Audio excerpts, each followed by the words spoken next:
I just go back to Trump and just go like, what would he do if he was this all? Oh, he'd be hiding. He's a just fucking be like, coward. I abdicate to Mike Pence.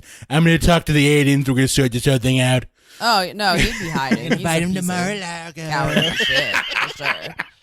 You're going to invite him to Mar-a-Lago. It's just like Mars Attacks. They just come in and zap everybody. No, the only difference is that it would be, instead of Jack Nicholson as the president, it'd be Jack Nicholson, the casino magnate, as the president. I want every type It's so of true. alcohol. It's so true.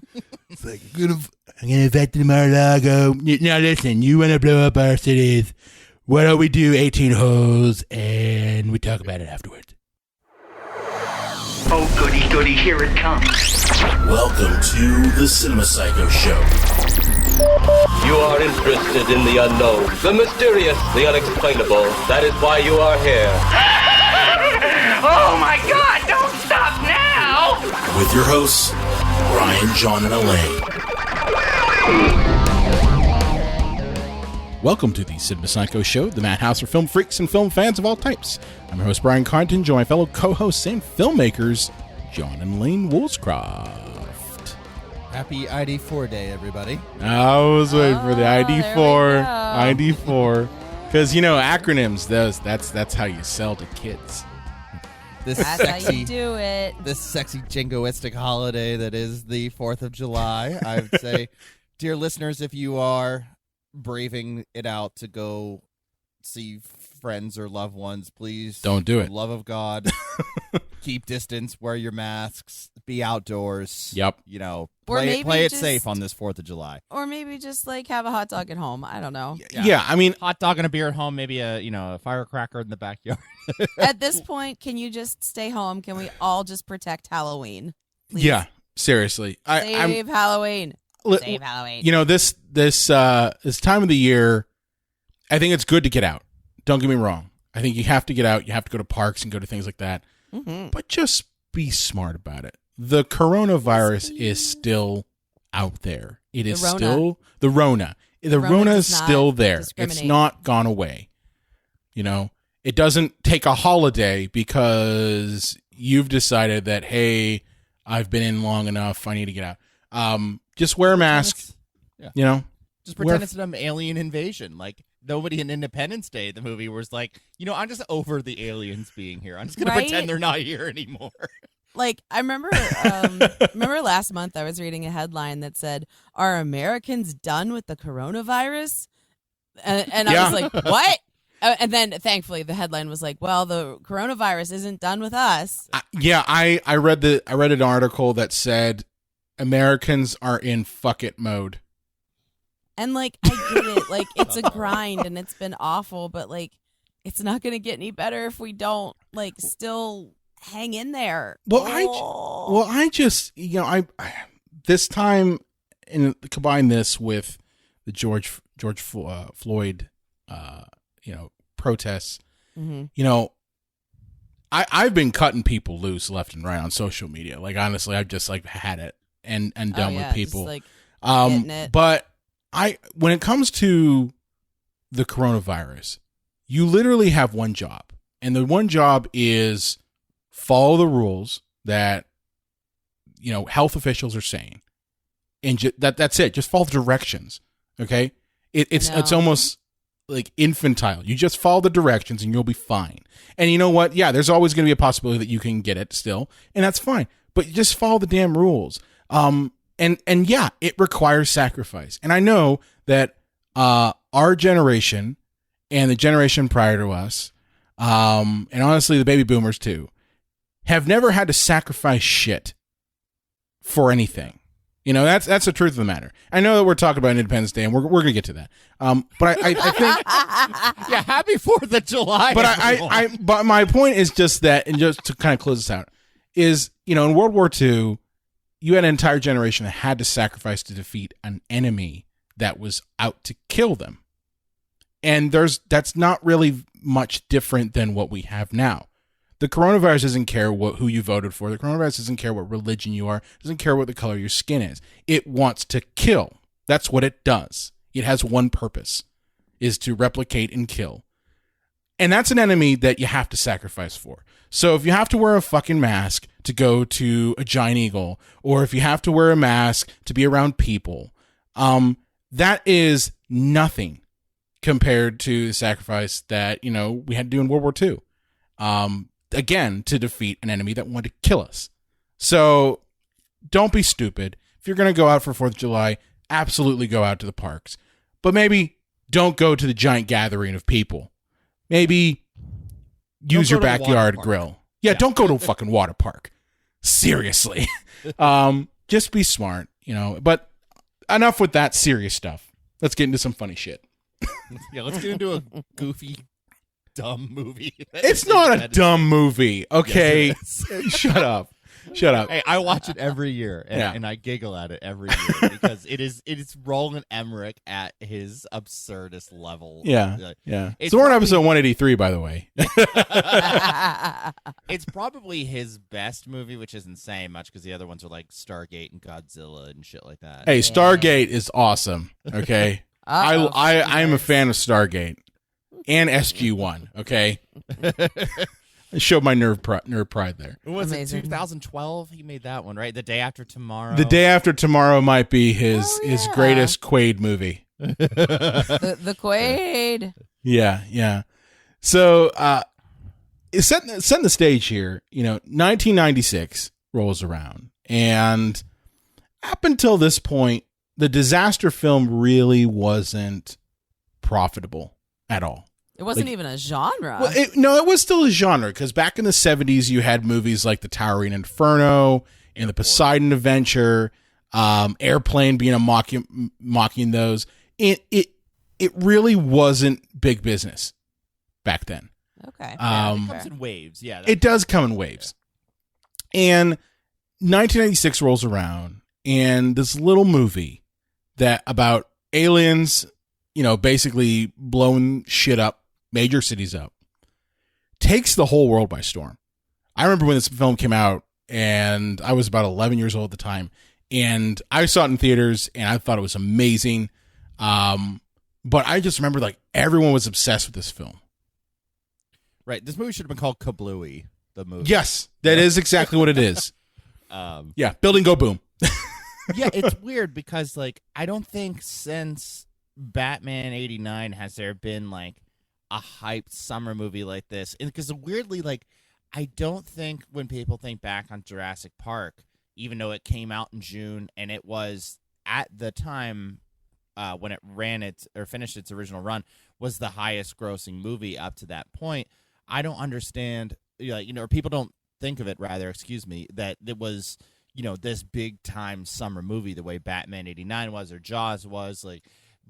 This movie, though, feels like when you think of Independence Day, you think of gigantic summer blockbuster. Yeah. Now, it came out July 2nd, came out the day that the movie starts, which is July 2nd, obviously. And, yeah, I remember seeing it opening weekend. We had just gotten a new movie theater in Tinseltown, or in Erie, called Tinseltown. I'm on fire today. And, yeah, it was like one of those gigantic multiplexes. It was, Cinemark. And, the seats were, nice and not sticky. And, and I remember one of the memories I actually have is I got a gigantic soda. I think it was one of the first times in a movie I'd gotten, one of the diabetes-sized sodas. And by the time the movie was over, I was ignoring that I had to pee so bad because I didn't want to miss anything. Because you think oh, this is an historic movie. I got to see this. It's this big deal. Yeah. Independence Day. Yeah. Independence Day is the apex of culture.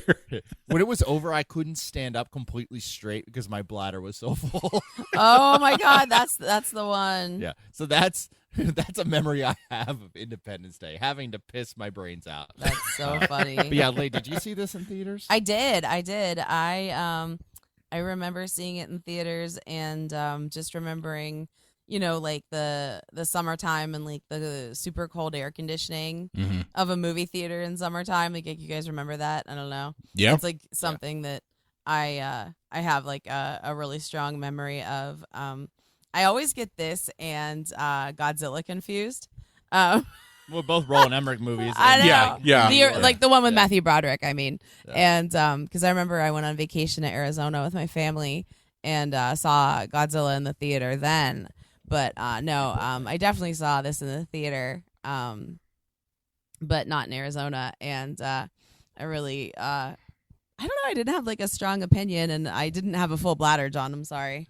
Can't relate there. But yeah, I just remember like it just feeling like summer. You know what I mean? Like having that that really strong like blockbuster feel to it. Yeah, and the thing is that this movie kind of spawned a resurgence in the disaster film. Because after this, you had Volcano. You guys remember Volcano? Oh yeah, with sure. Tommy Lee. Tommy Lee Jones as the hero, and volcano erupts in Los Angeles. But you had movies like that. What other ones came out around the time? Dante's Peak. Dante's Peak. Yeah. Yeah. I saw Dante's Peak. My favorite part is that when Grandma burns her pussy. Ew, why do you have to say things like that? Why? No, the water is boiling hot. What do we do? Grandma's like, fuck it. I'll shave it all. Son of a tick. Well, no one wants it anyway. Thanks, Grandma. Yeah. So there was a resurgence in the disaster look, her film. paddle. Oh, Darn. God. Sorry, Grandma. God. You're going to make That this was review really hard, aren't you? Oh, man. Yeah. So I think with Independence Day, the thing is it is what I think makes this movie successful is a combination of two things. One, it is the characters. I think the characters, even though they're fairly one-dimensional, I think that's one thing that you can definitely say about Independence Day is they're very one-dimensional And very stereotypical. very stereotypical. Yeah. Which I'm not expecting depth from Roland Emmerich. And then you got to give it to fantastic visual effects that honestly at the time blew the socks off of people. True, very much so. I think people get distracted by that because, like, as we stated, like, the plot is not exactly, like, overly complex. No, it's not. It's that pre 9/11 saccharine, like, disasters are, like, kind of just, like, mild trouble, like, whatever. Mild trouble. Every major city blown the fuck up. It's just mild really trouble. Seems too sad about it. Like Lindsay Ellis on YouTube, she was originally the nostalgia chick, but then she like did her own thing. She did a comparison thing between this and War of the Worlds, and like one was pre 9/11, one was post 9/11, Yeah. and it's a fascinating video to check out. But yeah, it just like I don't know, nobody seems to take this overly serious. The plot's pretty thin, and the characters are not only like one dimensional; they're stereotypes like horribly. Like every black character is written by a white man who wants to stereotype black people, and the Jewish characters are painfully anti-Semitic. It's gross. As someone who is part of that faith, kind of, honestly, I'm mostly agnostic, but I could say that, those depictions of Jewish people are pretty damn stereotypical. Like Jeff Goldblum is a non-stereotypical Jewish man, but he comes off as that, and his father is even worse. By the way, guys, Judd Hirsch is only 17 years older than Jeff Goldblum. That's hilarious. What? That happens a lot But where plays his dad. Yeah. the parent character in real life isn't that much older than their like child. And then Harvey Fierstein playing like the gay, The gay. you know. I guess, yeah. It's so one-dimensional. This is such like a movie for white people. Then they're like, I expect black people to act like this. I expect Jewish people to act like this. And that isn't okay. Yeah. That's Yeah. really the worst part Yeah. about this movie, I think. Yeah. But that's why I say I know that the characters are one dimensional, but I think the characters are what make this movie separated from some of the other disaster movies. Because I think if you because it has such a paper thin plot, the plot is what? Aliens invade the world, they blow up every major city, and then they are taken over. So they can take over our planet, yeah. Take over our planet. It's all fucked up. Yeah. And okay, so that's a very paper thin plot. That's like a B movie grade plot. But what I think makes it different is that you've got multiple characters who, yes, are one dimensional and yes, are stereotypical, but each character has their own arc, and they do for some for whatever purposes, they do have a complete arc in the film.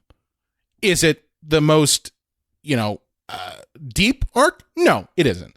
But it is an arc nonetheless. If they didn't have that, this movie would not be successful at all. It would just be another explosion movie. And that's what I think makes Independence Day different. And that's why I also think that when they did Resurgence, that they lost that. I thought it was called regurgitation. It was regurgitation. We call it regurgitation. But I'm just saying that is the difference between Independence Day and its sequel, is that its sequel is just things go boom. And here's how bad that sequel is. They handed Will Smith 2 scripts. One was for that, and one was for Suicide Squad. And he went, Suicide Squad is better. Yeah, that's sad. That's really sad. But my point is just that I think the strength of Independence Day is in its characters and their arcs, not necessarily in the plot. They are memorable. You can't take that like Stephen Hill or... Yeah, everyone knows Stephen Hill. Everyone knows the president. Perfect. Hey, President you know Perfection. what? I almost was thinking about this last night as I was about to go to bed. I was like, you know what? I wonder if they did Independence Day now and you had Trump as the president. What would that look like? Oh, that would be interesting. He would ignore the aliens until it was like too late. No, he would just be like, it's okay. They're going to hit China first. It's going to be fine. It's going to be fine. The aliens will disappear by April. When the weather gets nice. When the weather gets nice. That's what I hear that the aliens only like cold weather. They don't like 9 months away. They don't like it hot. They don't like it hot at all. And they're only going for China. China. Well, to John's point earlier, I think we're going to fire the aliens. My God. To John's point earlier, though, I think it is interesting to remember that this movie took place before 9/11 happened. Yes. And there is something to be said for the collective trauma that our country did experience with 9/11. Yeah. And how this film is completely void of that, I guess. We're completely void of that. And I think that to see the reaction and how we would try to mount an attack of that nature, I think that's an interesting, I mean, this is a very obviously like fantastical and silly movie, but I think it's interesting to think about that and how context really matters. Yeah. I think one of the things you can kind of take away from Independence Day is its kind of idea that a disaster like this would rally together nations and like unify them. Because you could say that would happen with 9/11. 9/11 occurred, and what do we see? We saw the exact opposite. Yeah. we saw, more division than ever. We saw the manipulation of shared coming together into shared strength that did nothing but divide and keeps us more divided. Exactly. And I think that's the biggest takeaway from this is just that disasters aren't necessarily going to unify people. It's just going to alienate some people for the benefit of others. Agreed. Which I think, and honestly, I think that 9/11 pretty much killed the disaster genre right off the bat. Like I think that it's never recovered from that, because Roland Emmerich tried to make movies after the fact. Like 2012 was one.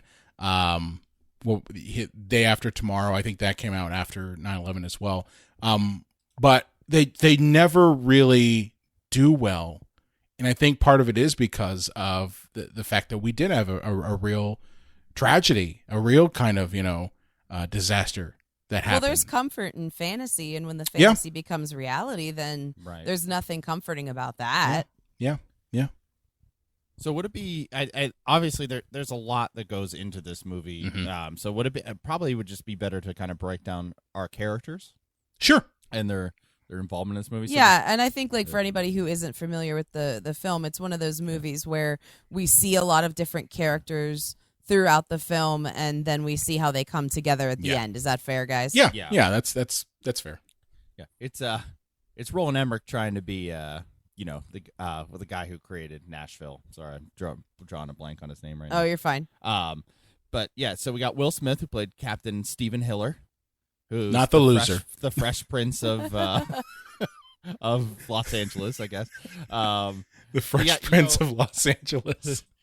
He they had to push to get Will Smith in this movie because I think Dean Devlin, who co-wrote the movie, produced it with Roland Emmerich. Like, he saw Will in 6 Degrees of Separation, thought he'd be good for this movie, but there was a lot of racism from the studio. What? Oh, Yeah, and wow. How is that a thing? Well, they didn't want a black guy at all, but they said, like, if you're gonna get a black, then maybe get one that's more famous, like Eddie Murphy. Oh my God, that's disgusting. And they pushed and they they got Will Smith, and I mean, this is the movie that like made him like rock star. Oh yeah, because Made him a you huge had movie star, right? you had this, and then the year after this, you had Men in Black came out, which I'd say this one got him Men in Black, and then Men in Black blew him up. Men in Black was huge and for his thankfully for career. him, he survived Wild Wild West. Oh my God, that movie's so bad. and Peter Gruber's giant spider, because he needed to have a giant spider. Always. There needed to be a Gotta giant get spider. That giant spider in there, yeah. It's like I couldn't get it for Superman, so I've got to put it in for this. I think Will Smith's character, Steven, is supposed to be like what we all want to be. Like, I don't think he's like somebody we relate to, but he's just kind of that hero that aspirational. Yeah. I can see that. He's the aspirational He's hero. cool, He's cocky, yeah. he's bad. And he cares about his family. He has a future stepson. Obviously he's got a wife, not a wife, but he wants to propose to her. And then of course all hell breaks loose. So he's trying to balance everything, and I think that's what makes him the quote unquote hero of the movie, because there's multiple heroes in this. You could say that him and Jeff Goldblum are pretty much the two heroes of the film. And President Perfect. And How President dare you Perfect. not mention President Perfect, I mean, Ryan? President Perfect's a hero too, but he's President Perfect, so he's also Lone Star. So Lone Star. Which I was when I saw Spaceballs, and because I saw Spaceballs after this had come out, I'm like, wait a minute, that President Perfect's already battled aliens before. But the point is that he's kind of the emotional center, I think, of the film, with a lot of his just trying to carry the weight of battling aliens and keeping his family safe and everything like that. And it is aspirational. Whether it's realistic or not, I don't know. I don't think you'd be saying, I got to go battle the aliens now. your wife is in Los Angeles, might be dead. Well, speaking of his wife, Vivica A. Fox plays his girlfriend, Jasmine. Jasmine. She has never been more Roll Tide. Oh my God. We watch this every year, I'd just like to say. That's my biggest experience with it. And the first couple years I tried to resist, and of course resistance is futile. But we watch it every year. And we watch it every year on the 4th of July. Yeah. And every single year, John remembers how, snackable Vivica A. Fox is in this movie. That stripping scene, like you gotta rewind that a couple. I mean, they only give you like that part. They only give you about 10 seconds. Well, it's about 10 VHS, seconds. You learn actually how to do it in 1/4 the time. The actual worst. This like, man. I just need to slow this down so I can get one off. He is the actual worst. But yes, we watch this every year, and every year I have to be reminded of how good those buns are. Yeah. So well, there's more than just the buns, but I don't know. There's the feathers too. Don't forget the feathers, John. I cannot stand this man. Yeah. It's either that or he's watching Barbed Wire with Pamela Anderson. Then just slowing down the scenes. Hey, God, just get. Why don't you use a DVD? No. You need the VHS. Yeah, it's not right unless it's VHS. You gotta watch the movie on mute. You guys I don't wanna hear are Pam acting. the worst. Yeah. Ever. Yeah, she's in this, and then no, unfortunately, Roland Emmerich is not really good at writing female roles. Oh, really? I Yeah. didn't know that. He's not. No one told me. I'll tell you, the trope of the stripper with the heart of gold is Getting just, tired of it. It's just so stupid. And I know this movie's old, so we can't even really be mad because it's one of the early ones that, started the trope that makes it so tired now. And I know, we're going to talk about this in the upcoming episode of the Neil Breen film that we're watching. Did you but just give a spoiler alert for next week? I mean, I don't think we're going to spoil a Neil Breen film. You don't spoil a Neil Here's Breen another film. spoiler. It's already spoiled. Here's another spoiler for you. It's a piece of shit. So there you go. But the trope of the stripper with the heart of gold, it just makes me absolutely insane because it's so dumb. But especially too where they try to be like real progressive about it, where she's actually like not ashamed of being a stripper. Like, what? She's like, I'm a when she's the dancer. first lady. Yeah. Yeah, when she's like, Ballerina. oh, I'm sorry. I'm not. It's like, yeah, no, you shouldn't be. Sex work is work. It's just actually fine. It's not a problem at all. Yeah. So Well, we do have a character that's a little more fleshed out. We'll get to her. This Margaret Collins character is Constance Spano. That's Constance Spano. oh my, I don't even know who that is, and I watch this movie No, every that's fucking Jeff year. Goldblum's like former beau. Former wife. Yeah. Former Lady Beau. Yeah. Former Lady Beau. Yeah. But anyway, but Vivica A. Fox's character Bill? of Jasmine is that whole stripper with a heart of gold trope, and it's so tired. And Will Smith has to leave her to go fight the aliens and everything. Yep. We got Bill Pullman. Actual name is President Thomas J. Whitmore. Who The even greatest though he's- president of all time.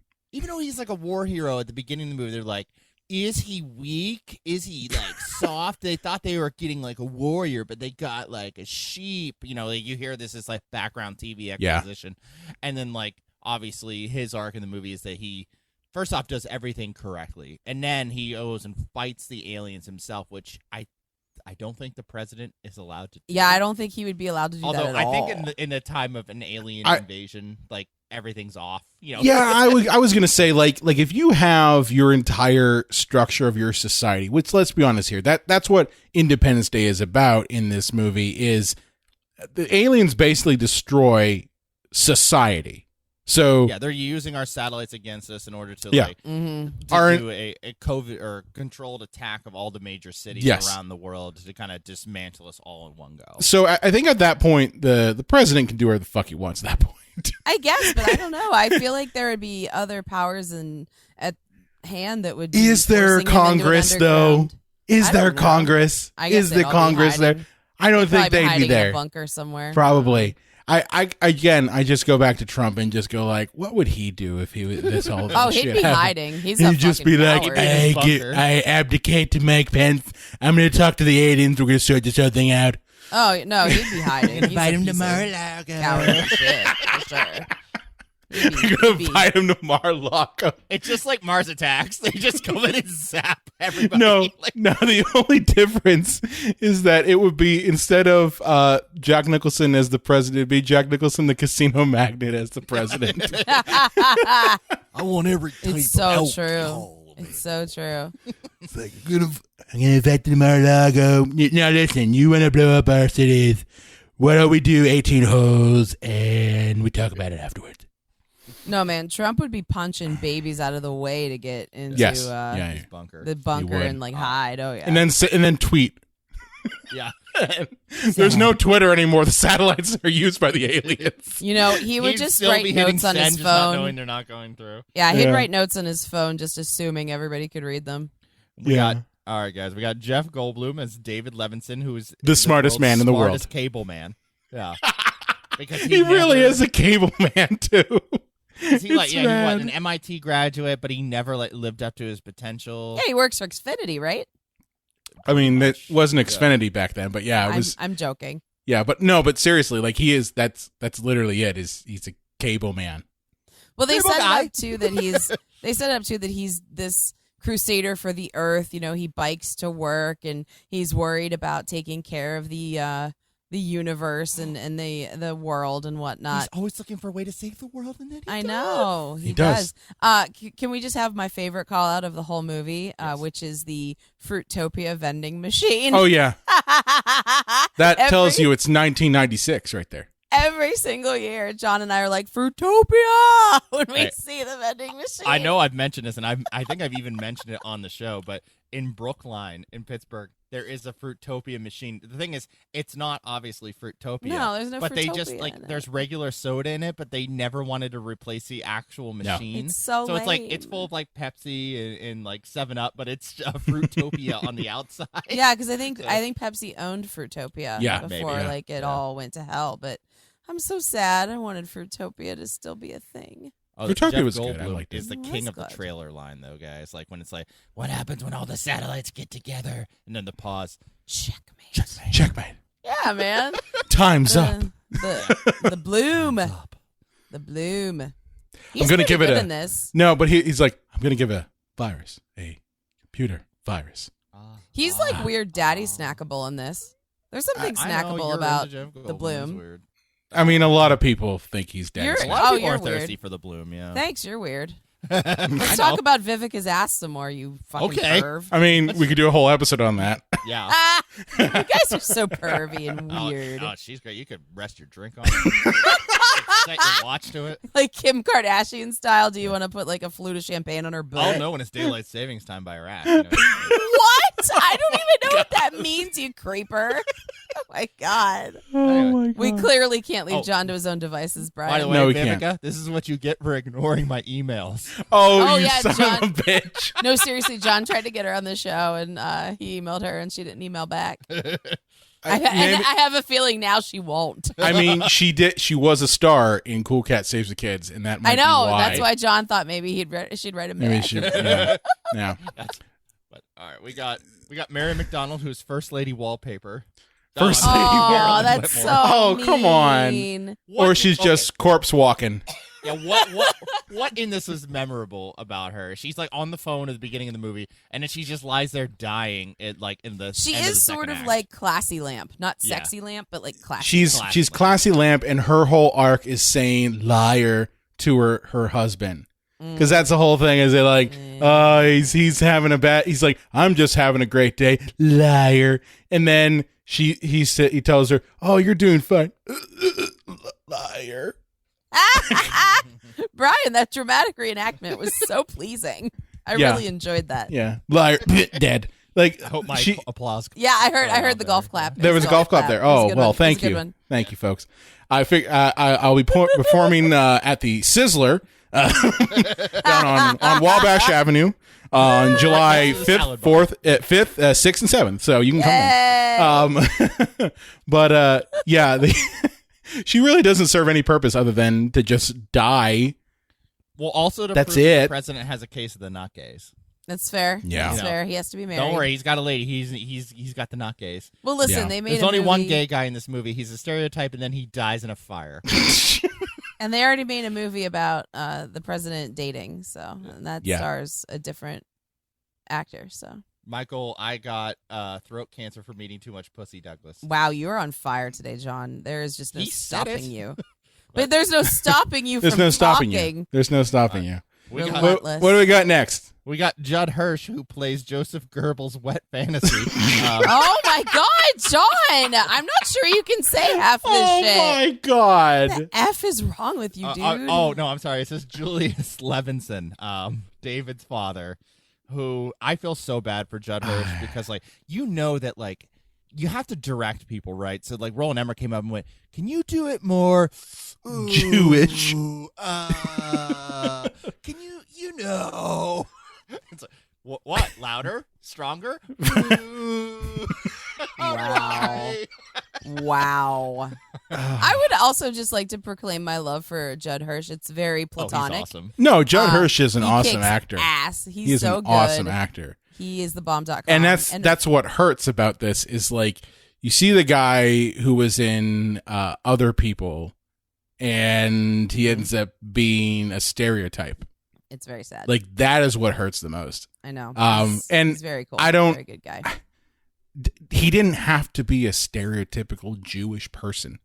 Like, he didn't have It to had go. nothing to do with anything. It had nothing to do with that. Seriously, I don't know why they felt Nothing this to was do with that. necessary. And honestly, I find the anti-Semitism in this movie kind of distracting. Yeah, it's just really so bad. unnecessary. And at the time I saw it, I didn't really get it. Like, I got it, but I was like, whatever. But as an adult, you watch and you're just like, Jesus, come on, man. I know, you process it differently as an adult. I You think. don't need to do it's too much of that. anti-Semitism fair because I don't think it's built out of hate. I think No. it's built out of like ignorance. Yes. Ignorance and stereotypes. That's fair. Yes. I don't think they're committing a hate crime willfully. No, I will say. it's not on purpose meant to be malicious, but it is. But it's out of long-born It is- ignorance. It's not Yes, like Mel it is. Gibson in Passion No, it's not Mel Christ. Gibson level.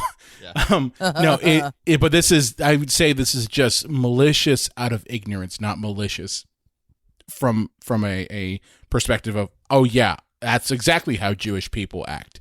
I think it's just called. Roland Emmerich was like, well, the family dynamics is that Jeff Goldblum is someone who's never lived up to his potential, and what's that? What's families that put a lot of pressure on their kids? Oh, Jewish families. So yeah, let's just go build a stereotype around that, and that's just not true at all. So yeah, I just speaking as someone who's from that faith, kind of, I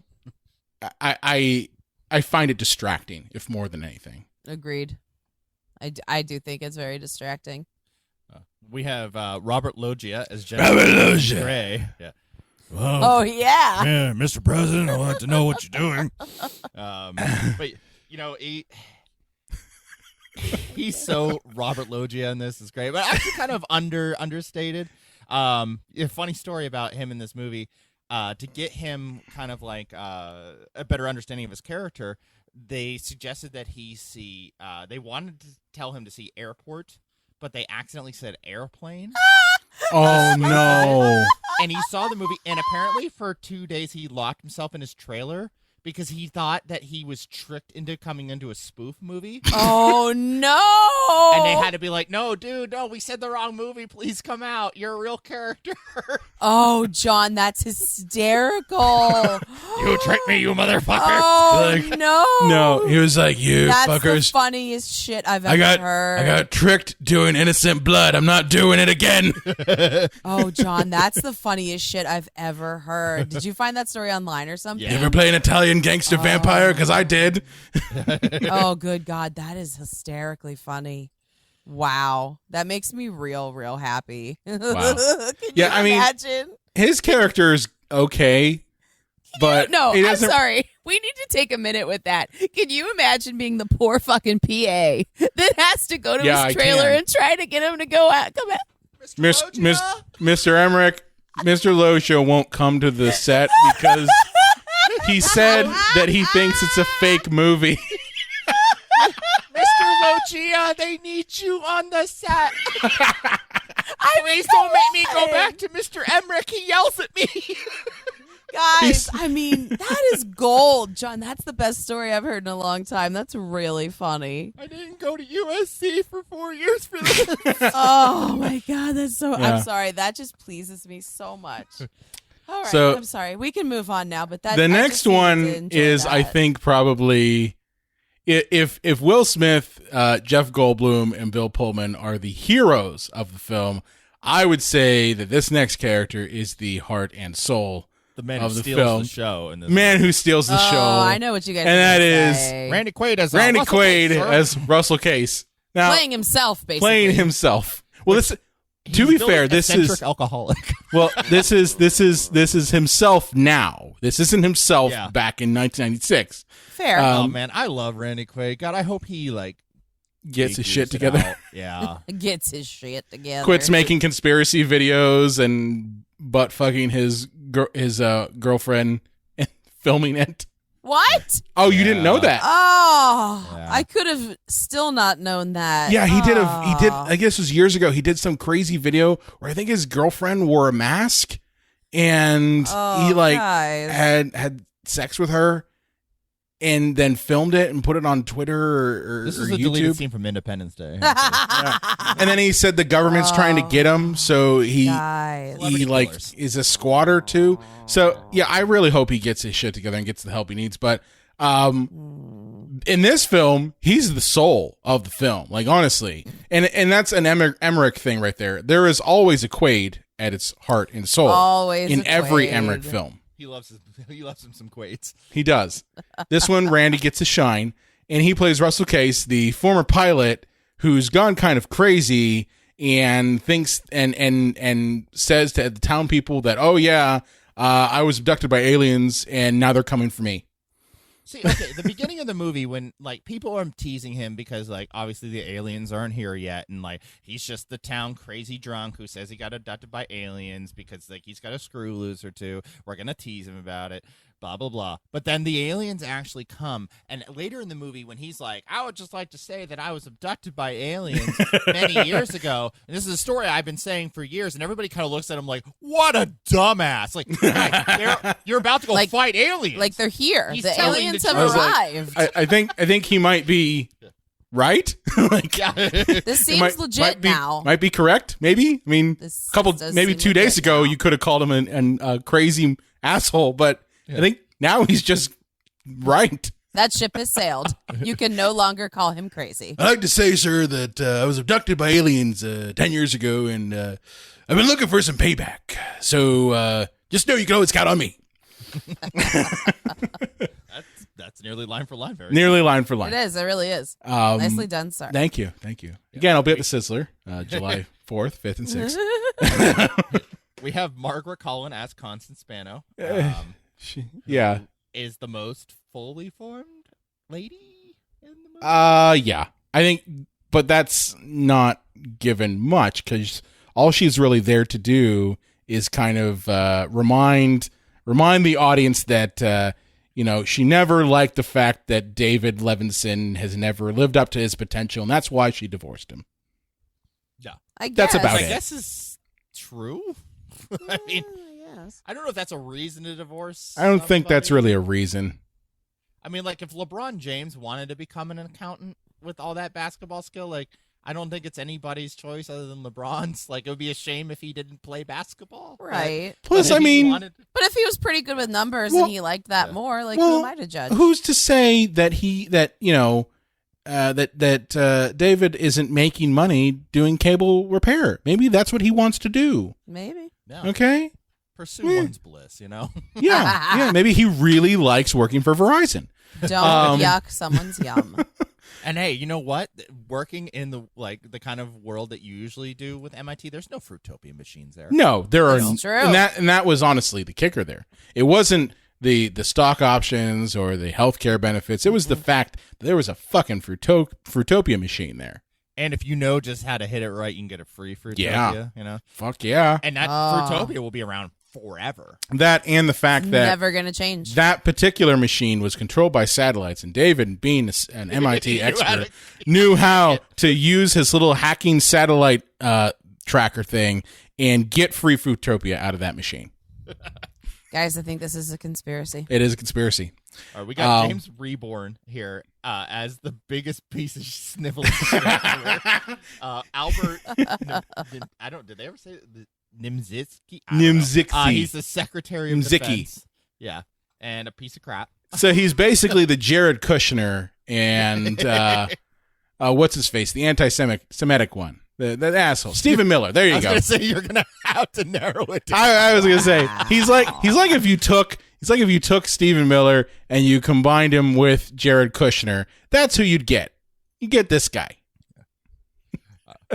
We have Harvey Firestein as a gay, Wow. as Marty That's Gilbert. horrible. He gets Horrible. he gets a really raw deal. I'm not gonna lie. Yeah. Dying in that fiery car wreck. He's basically just there as homosexual comic relief, and then he dies. Yeah. Sucks. That's pretty much it. And Sucks. and then I'd say lastly of the big time characters here, because we also have there's Harry Connick Jr. as Will Smith's friend as another pilot. Mhm. You know, there's Mae Whitman played the first lady or the president's daughter. First daughter. Oh, Yeah. she's so cute Ross- in this. She's just a little girl in this. She is the voice of Tinkerbell as an adult in the Tinkerbell movies. Yeah. Yeah. And nobody- I love Mae Whitman. I could sing my ode to Mae Whitman all day long. Mae, if you ever want to be on the show, just let me know, girl. I love you. I love you so slide much. in my DMs. Yeah, I Ross love you so Bagley much. as Dylan. Who's Will Smith's girlfriend's kid. Are you gonna mention Brett Spiner yet? I- Oh my He- god! He's the last main character. Okay. Oh my God god! damn, Lane, pay attention. I am. I'm Yeah. excited for you to mention him. We have Lisa Jacob and Giuseppe Andrews as two of Randy Quaid's kids, but I'd say the last spoiler alert from Elaine Hey, of the main characters is obviously Brett motherfucking Spiner. fine. As Dr. Oaken. I just And couldn't I don't believe care. you didn't mention him. I don't care God what damn. Regurgitation says. He dies in this movie. Oh, he's fucking Oh, dead. He's Yeah. dead. It's true. He It's is so bad. dead as disco. Okay? Dead as fucking disco at the end of this movie. That alien choked him out. Okay? So I got a question for you guys here, because this has always been such a huge contention for this movie. So obviously, David with his dad goes to the White House. They run into the president and You punched the president?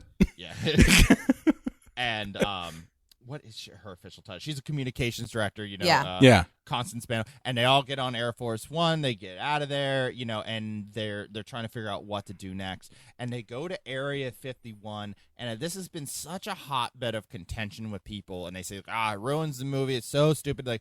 I think it's pretty neat. I think it's neat. liked that they Yeah, go I to do Area too. 51. Why does everybody have such a problem with this? I have no idea. I think to some honestly, people, never no idea. I think to some people that it's sacred. Area 51 is just this very mysterious, and I think especially when this movie was made, because obviously now people, people stormed it a couple years ago, or Yeah. No, I think that was last year. last year. Okay, but I loved that whole attitude, you can't shoot us all. Oh Jesus, okay. No, Okay. I'm pretty sure they can. Yeah. I mean, I don't know. I think they were gambling the odds, but anyway, I think that there was this air of sacred kind of energy around the it's hard to explain, because there was something very alien centric about the 90s. Yeah. There was the X-Files. Later on in the decade, there was the show Roswell. Yep. There was something very prominent about Sightings. Oh my God, fucking sightings.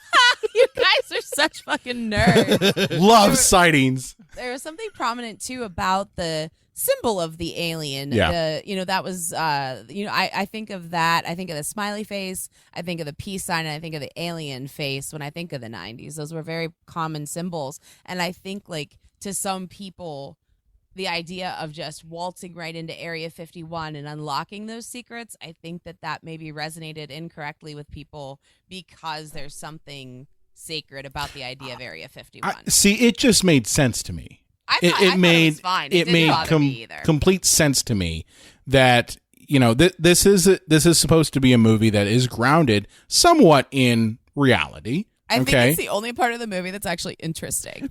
Yeah, I do. I find it too, and I kind of like the fact that it's well, the president doesn't know that Alien 51 exists, but these cronies who've been in the machine for so long, yeah, they know. I call bullshit on that, though. I think the president would fucking know. I don't. Do you fucking think anyone wants Trump to know? Well, I mean, what is he going to do? maybe they He wouldn't- tweet that shit, okay? Well, maybe they Well, wouldn't no. tell the president if he was an Lane. asshole. Lane, think about Bush. Donald Rumsfeld, Dick Cheney, do you think they would let him know? I'm sure No. they would know it existed, but they wouldn't tell. No. Well, they would have told Obama. Yeah. Obama could be trusted. They didn't. Obama. So there's aliens. Oh, no. They would have told Obama. But, But Yeah, go ahead, John. It's weird though that when the aliens first came, the sleazy Secretary of Defense didn't go, "Hey, but Mr. President, you should probably know since there's aliens invading right now. There's aliens in Area 51." Like, it's almost an afterthought. If Judd Hirsch's character hadn't been like, "Yeah, that Area 51, you guys got aliens there," and everybody's rolling their eyes, and then the Secretary of Defense is like, "Actually, he's right. Come to think of it," like if Judd Hirsch had mentioned it, would he even thought to go check it out? I don't know. Probably not. Probably not. This is detective shit 101. Like, oh, and he bought himself like a $300 bottle of wine. There's only one place in town you can buy that bottle of wine. Therefore, that's where we're going to continue our investigation. It all seems very happenstance, like they're kind of making it up as they go.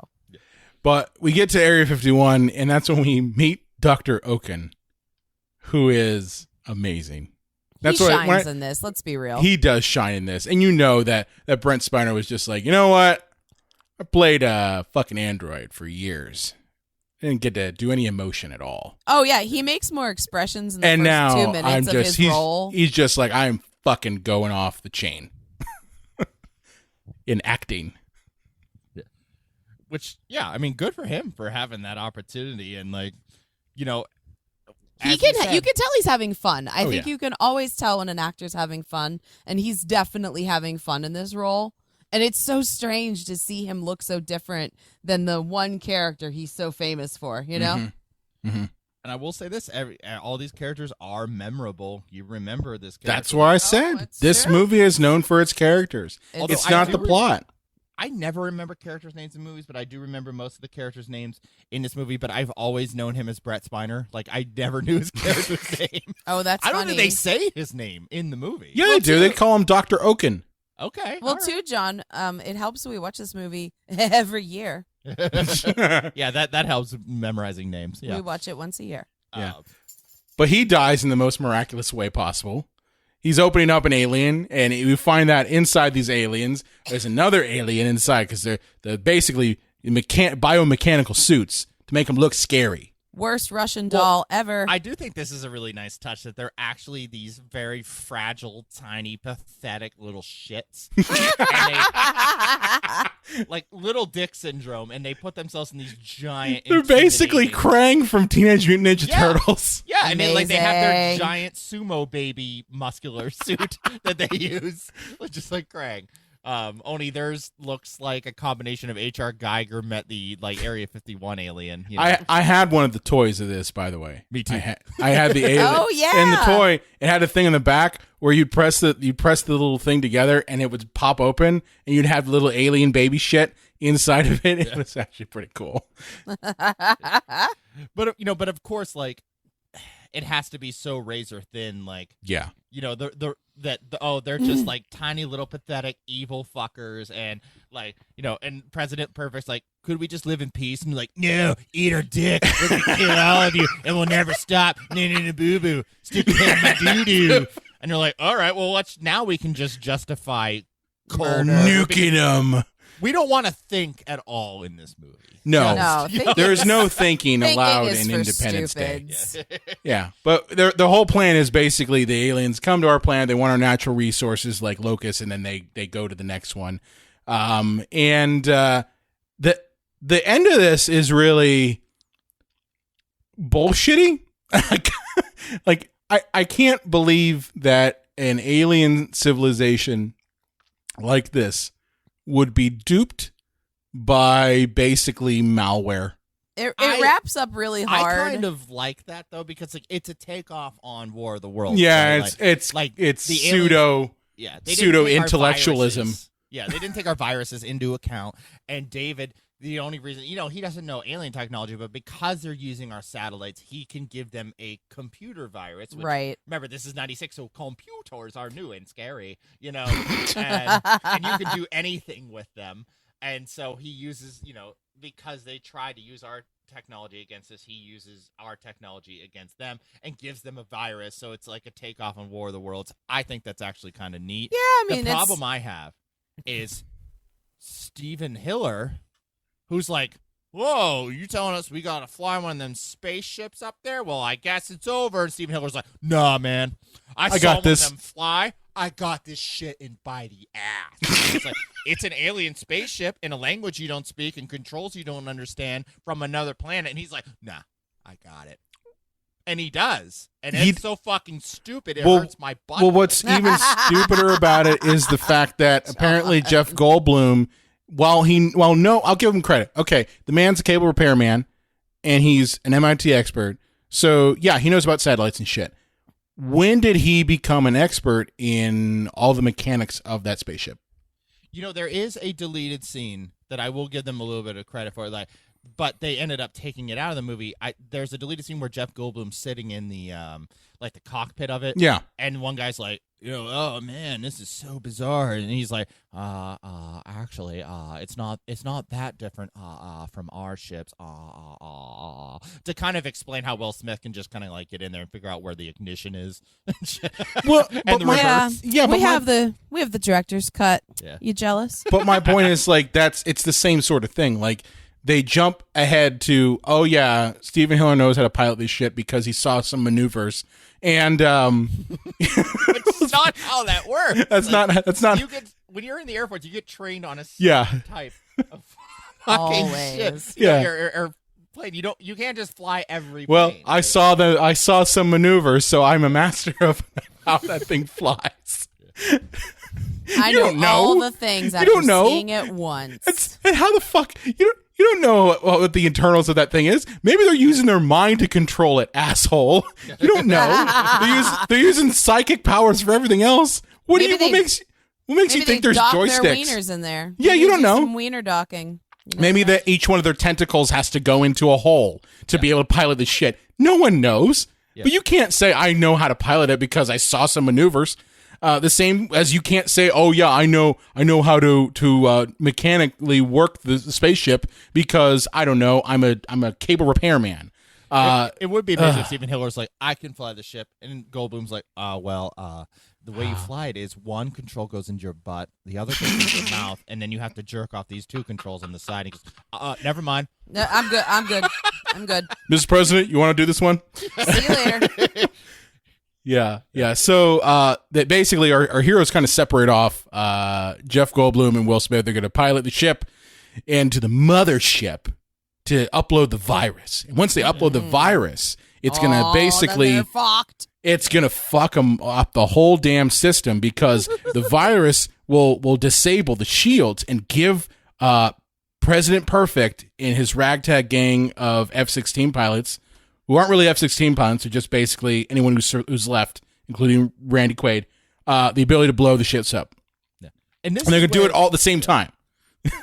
And this is where the movie gets so jingoistic that it just pisses me off. Because like they start using what is the correct term for that? Like when the tapping thing, like Morse code. Morse code, yeah.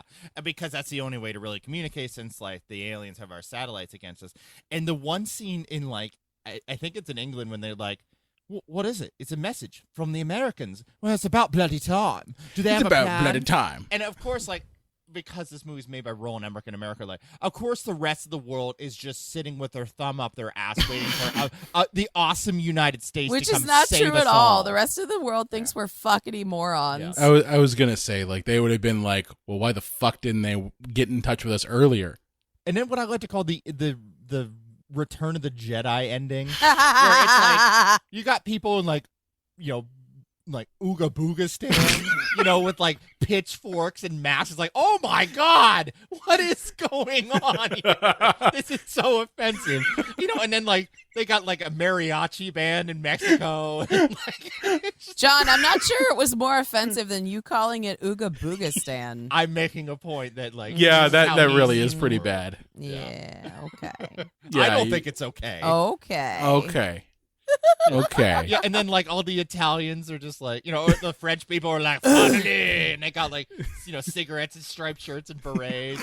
Like, we already surrendered a week ago, and it's like, oh my God. I really do want to put that Ewok celebration music over the end of this movie now. Yup. The white Americans are normal, and everybody else is a stereotype to amuse white people. Is my point. In this film, I'm telling you, this movie is not really great with like race stuff. No, and if it wasn't for white Americans, the world would have fallen apart. Apparently, yeah. Yeah, but anyway, do you want to get to the battle? Because there's kind of a race against time with this final battle, okay? So President Perfect gets all of his... it's a laser in the sky. I think it was Independence Day, the it first seriously laser in the is. sky. It might be. Yeah. It might be the first laser in the sky. Well, so, we do have to talk about that iconic shot of the White House being blown up. And I know that was a while back, but that was a while back. That was like the ultimate trailer moment. That was used. Well, in a Well, lot the of VHS different tape, things. that's the cover of it, is the Yeah. White House It's exploding. just, I mean, that's just some cool shit. It's, Let's just be real. It's the most miniatures ever destroyed Yes. in a film. It's really Yeah. neat. They did a lot of good stuff with the effects, and I hate to say it, but the effects do still hold up for the most They part. absolutely do. And honestly, you compare that to Regurgitation, and it's like night and day. I'll take 1996 miniatures blowing up. Oh, yeah. Over Regurgitation, that the any day. effects were very Terrible. shockingly bad. They were And- shockingly Well, bad. you know, because they knew when to use CGI and they knew when to use, like, practical effects. and miniatures. And yeah. I hate people that are all like, it's all CGI or it's all practical. Like, no, you No, find it's a mixture. combination of both. Like, Yeah. Jurassic Park still holds up because they use robotics, they use puppetry, Yep. they use miniatures, they use CGI. A little like, of they knew everything. when to use what and when to use it, you know? Mhm.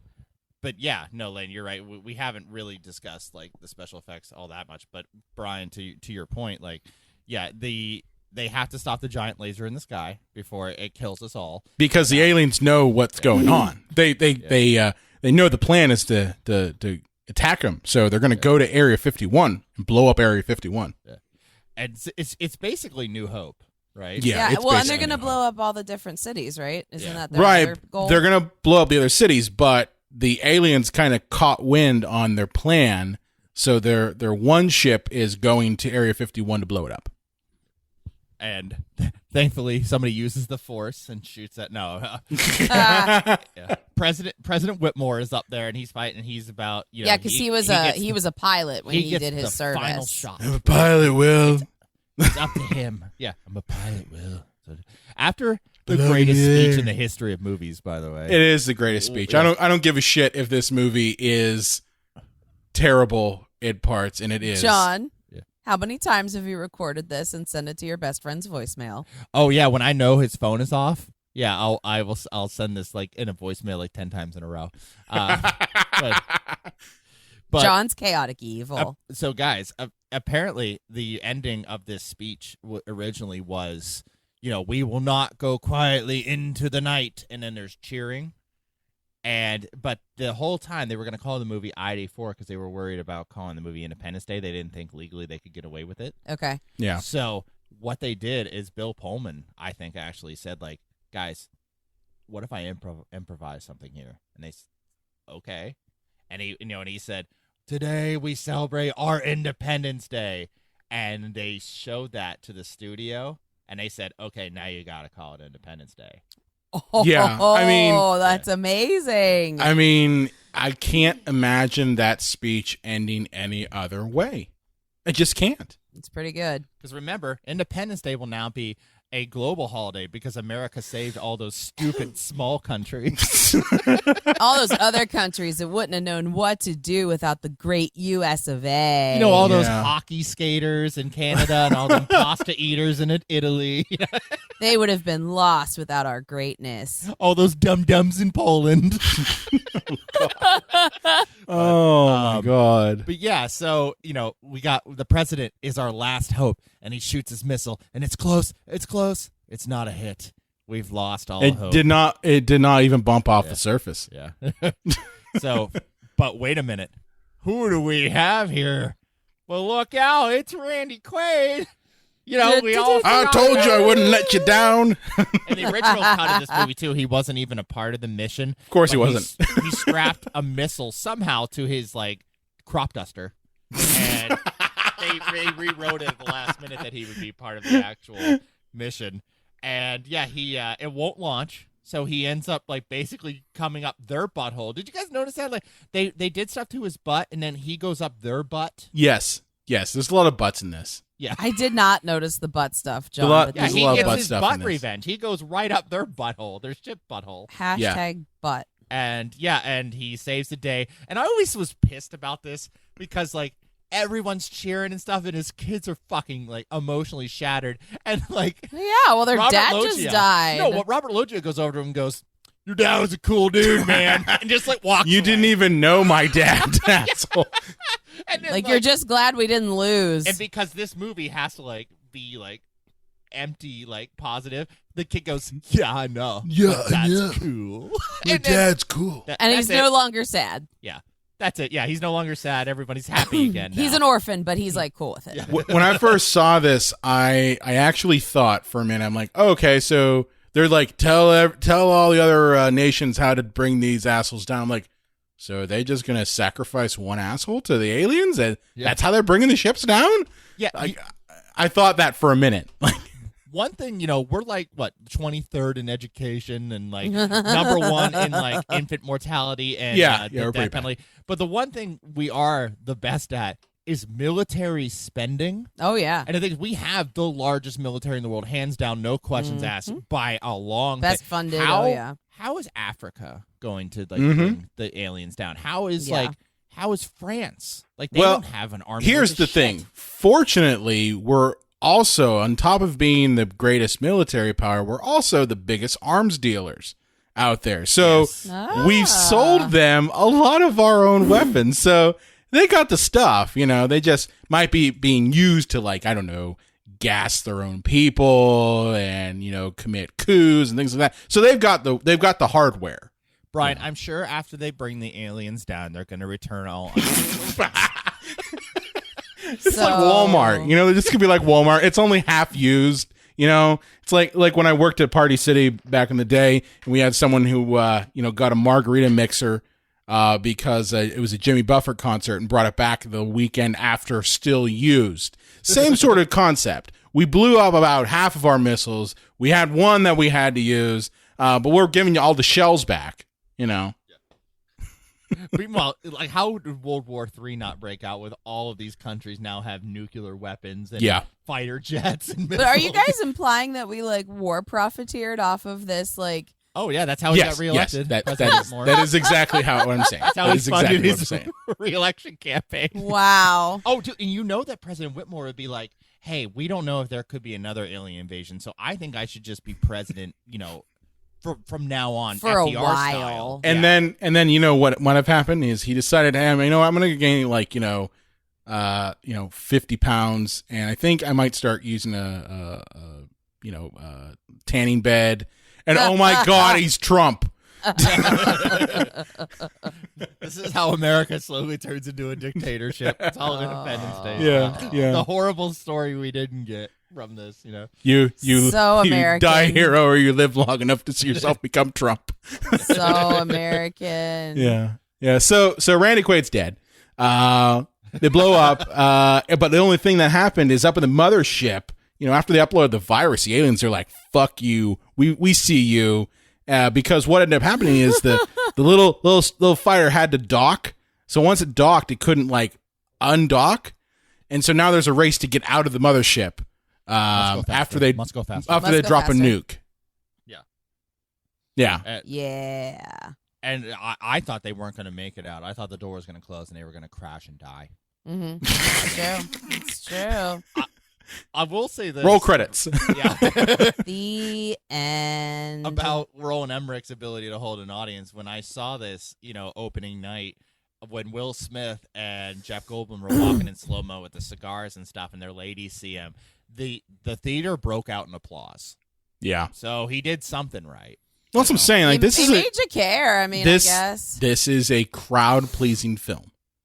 No doubt about it. Yeah. No doubt about it. I mean, Lane, you've been crowd pleased by this film so long that it's no longer pleasing.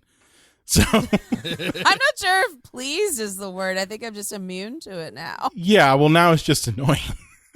Now it's the slog. It's like when you have to watch A Christmas Story for 24 hours every single year. And then you're good for the year. And you're just like, you know what? I don't need to watch A Christmas Story in July. Because I saw it in December. Like I said, I like the Area 51 shit. Yeah, That yeah, sounds good. yeah. Well, I mean, it's this. kind of Go ahead, John. genius. Sorry about that. It's kind of genius to do a movie around a holiday because at Christmas time, you're going to get It's a Wonderful Life. You're going to get National Lampoon's Christmas Vacation, Groundhog's Day. You're going to get the movie Groundhog's Day. And, of course, every 4th of July weekend, this movie plays on TV constantly. So you always know that you're going to have, like, this movie play every year because it's connected to the holiday. It's, if the movie had just been, like, random shitty day in June, the movie, it would not. I want to see that movie. I think that was Volcano. I think they honestly considered this being Memorial Day because I think they wanted a May release, so the movie was going to be called the movie's going to be called Doomsday, and it was going to take place around Memorial Day, and it was going to come out around Memorial Day. But like Memorial Day is not a holiday that people have a movie emotional attachment to. Yeah. So like making it the 4th of July. 4th of July was a better call. Move. Yeah. Way better. Plus, call. Memorial Day is for like dead soldiers. Like that's what Memorial Day is. Yeah, that would have been. I don't think people understand that. Like it's not just barbecues and shit. It's remembering dead soldiers. So Memorial Day is for the ones we've lost, and Veterans Day is for the ones who are still. Yes, that's right. That's right. But you can't do barbecues in November. So that's the reason why it's that way. Will Smith, Bill Pullman, Thanksgiving. Well, I was gonna say, John, there's no Easter Bunny movie at all. This is true. Oh, it's so true. There's no Easter Bunny movie. Almost like if there was an Easter Bunny horror movie. Oh, that'd be should so be made. good if there I think was. I might be able to have something for that. Yeah. So I mean, that's Independence Day, everybody. Final thoughts on this? So critically and analytically, I can say that this movie it's dumb, it's goofy, it's Roland Emmerich garbage, but like I'll be damned if I don't watch it every year, and for better or worse, I enjoy the hell out of it. I mean, some of it is purely ironic, some is that it is so easily digestible and that it is so simplistic. But also I'll be honest, Lane and I have a few drinks and we crack some jokes, and it's just fun to watch it. Yeah. And I think it's exactly that kind of movie. It's a popcorn movie that is so easily digestible, and everything works out how you would want it to. It doesn't challenge you in any way. And so, if you're looking at it critically, then it's kind of a failure. If you're looking at it as a movie you want to put on around the 4th of July while you're having a couple of beers and have a few laughs, that it's perfect. So, yeah. Yeah, I mean, I don't think I would have ever watched this movie again if it wasn't for John. I torture you in this relationship, don't But I? it's funny because, like, I don't know. I'm so fond of this movie now, even though it's not good. It's not well made. It's horribly written, and there's a lot of, like, weird racist bullshit happening inside of it. But I don't know. Like, I'm so fond of this movie now because every 4th of July, John and I fuck off to the woods, and we hide from everyone. And it's just John, myself, and our dog. And like he said, we have a couple drinks. We have a few laughs. We make jokes about the movie. And it's kind of the best time ever. It's weird. I don't know. I don't think I would have ever been so fond of this movie if it wasn't for our tradition. But there you go. I don't know. I see Brent Spiner every year now. Yeah, I mean, for me, I'm kind of in the same boat as you guys. I view this as the ultimate fast food movie. So if you look at movies as food, I think that's a good way of looking at film. Citizen Kane would you would consider that to be what, a filet mignon? Yeah, it's your steak dinner. Mm-hmm. That's your with steak scallops. dinner with scallops. That's something that you're gonna want your brain working and on. And Citizen Kane is a good example of that because it doesn't ask too much of you to do. It's not an art house film where I would consider that to be, some kind of food that maybe it's like, eating spiders or some shit. It's a delicacy somewhere else. But you're not quite used to that. You have to really think about how you're eating this. But Citizen Kane is a filet mignon in the fact that it asks the audience to do just enough work and it's satisfying at the end of it. Independence Day is a fast food hamburger with the works. That's the truth of it. It is delicious, but deep down, that meat might have mad cow. It's okay. It's okay. You're going to pay for it later. Like, you're going to have the shits later. Wow. But at the time that you're eating it, The mental it is shits. it is no. But at the time that you're eating it, it's absolutely delicious. You know, and that's honestly Independence Day if it was a food. Okay, And that's very appropriate because like, and I don't mean anything like anti-American, but the 4th of July is kind of a stupid, silly holiday that's mostly for eating too much, drinking too much, and setting off big explosives. Like, you know, Christmas and Easter have like the religious connotations. Thanksgiving is about bringing family together. Halloween has like a rich history, you know, thousands of years. 4th of July is, I mean, yeah, it is about celebrating our independence, but really it's mostly just people getting together to set up firecrackers and eat kielbasa. Well, how funny is that, John? Because And then, of course, like, this is the movie for that holiday. Yeah. What's how, that? I just think that's funny because it is about our independence, but we're so far removed from that time that we take our independence for granted. And Christ, what's more American than that? Yeah. wow, it's very deep, very very deep. I'm a deep gal. I know. Yeah, I mean that's Independence Day. Definitely, it's a favorite around the holiday, you know, and I hope everyone's having a safe July 4th. Just please wear a fucking mask. Yeah, be safe. Please. Be safe. Be Follow the distant. precautions. Wear the mask. Keep the social distancing. If you're going to be with people, stay outside. But yeah, I mean, why not just come home early, though, and watch Independence Day and drink some beer? We clearly recommend it. If you do it around 10 o'clock at night, you'll be watching it here with John and Elaine. It's true. We will be with you in We'll be spirit. with you in spirit, yeah. Yeah. Awesome. John, where can they find you at on the Twitter machine? The Unreal J. Wills. Lane? At LA_crowd. From me at Brian Content, hours from the Psycho Show page. Be sure to like us on Facebook, Twitter, Instagram at Psycho Show. You can also find us on the Epicast Network at epicastnetwork.com. If you have a favorite movie or question you want to throw away, or you too are being visited by aliens and you want revenge on them because your name is Russell Case or you're Randy Quaid and you need some help, you can contact us at cinemapsychoshow.com. Be sure to subscribe to us on Apple Podcasts and iTunes, and we will see you next time. No longer will this nature holiday be an American holiday, but a day the world declared in one voice, we will not go quietly into the night. We will not vanquish without a fight. Today we celebrate our Arbor Day. Epicast.